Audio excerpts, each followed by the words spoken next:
For an in-depth journey through the most important features of Catalonia's history leading up to the present, we have the opportunity to speak with Tomàs de Montagut, a history of law professor at both Santiago de Compostela University as well as Pompeu Fabra University. His main lines of research, on which the majority of the research activity and theses he directs are focused, are the history of the political and financial institutions of Catalonia and of the Crown of Aragon. So we have before us a true expert on the historic evolution of Catalonia, who will surely provide us with a deep and enlightening perspective on this topic.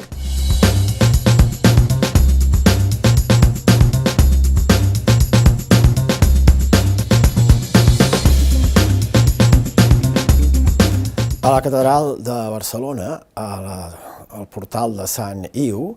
a dalt hi ha un relleu on es pot observar dos grups de figures. En les dos hi ha uns guerrers. Un que està amb una armadura i una espasa lluitant contra el drac, aquest sembla que és Sant Jordi, i l'altre no porta ni armadura ni espasa, sinó que va vestit amb unes calces i se li veu el cos tot ple de pèls, i va amb un garrot lluitant contra una fera ferotge, un drac. Sembla que amb això els que van construir aquesta portalada de Sant Iu dedicada al patró dels juristes volien consolidar un mite, una llegenda, sobre els orígens polítics de Catalunya que estan molt vinculats amb el comte de Barcelona, Guifré el Pilós, o poder el seu pare. Bé, els orígens polítics de Catalunya, com a comunitat general, tenen a veure amb el procés d'independència respecte a l'imperi carolingi. Aquest imperi que, per lluitar contra els musulmans, va agafar una zona de defensa a la península ibèrica, la Marca Hispànica, i la va dividir en circumscripcions administratives que eren els comtats catalans. Dels comtats catalans, el més important va ser el de Barcelona i estava dirigit per comtes que eren funcionaris, deponibles per l'emperador. Però Guifré el Pilós va ser el primer que va aconseguir deixar, i que se li reconegués, que podia deixar el comtat en herència als seus fills. I amb això comença el que s'ha anomenat la dinastia nacional catalana dels comtes de Barcelona, encara depenent de l'imperi franc, però, diríem ja, arrelats a la terra. El successor d'aquest comte, que va viure a finals del segle IX, ja un segle més tard, quan el comte Borrell de Barcelona va demanar una ajuda al seu emperador per anar contra els musulmans del Mansur, que en aquells moments assolaven tota la península, no va rebre cap ajuda. I, atès els vincles polítics que en aquells moments es basaven en el feudalisme i en la fidelitat personal tenia com a contraprestació la protecció. Al no tenir la protecció del monarca franc, es va considerar que, de fet, es trencava el vincle polític de subjecció i podíem parlar, els historiadors han parlat, de la independència, de fet, de Catalunya a finals del segle IX, amb el comte Borrell, que va tenir que defensar-se per ell mateix. Però, ja més endavant, veurem que dintre d'aquesta societat feudal que també arriba a Catalunya i que hi ha molts comtes, la comunitat política catalana es formarà a través del dret. Un dret que sortirà a Barcelona i en la cúria del comte de Barcelona resolent casos i causes i coses que tenen a veure amb alguna que interessa a tothom.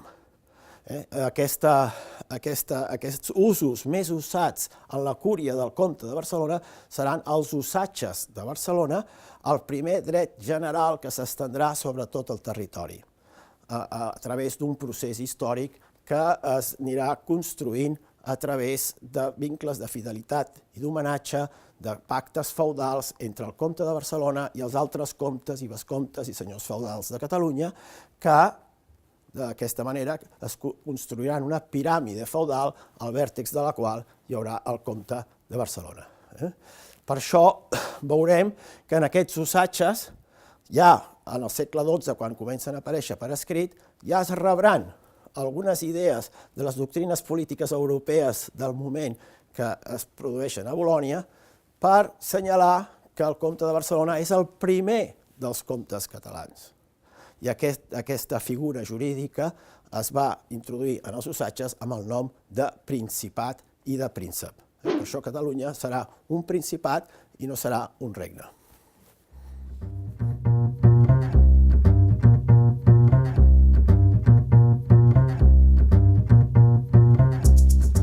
Barcelona avui és una ciutat europea i hi ha molts símbols que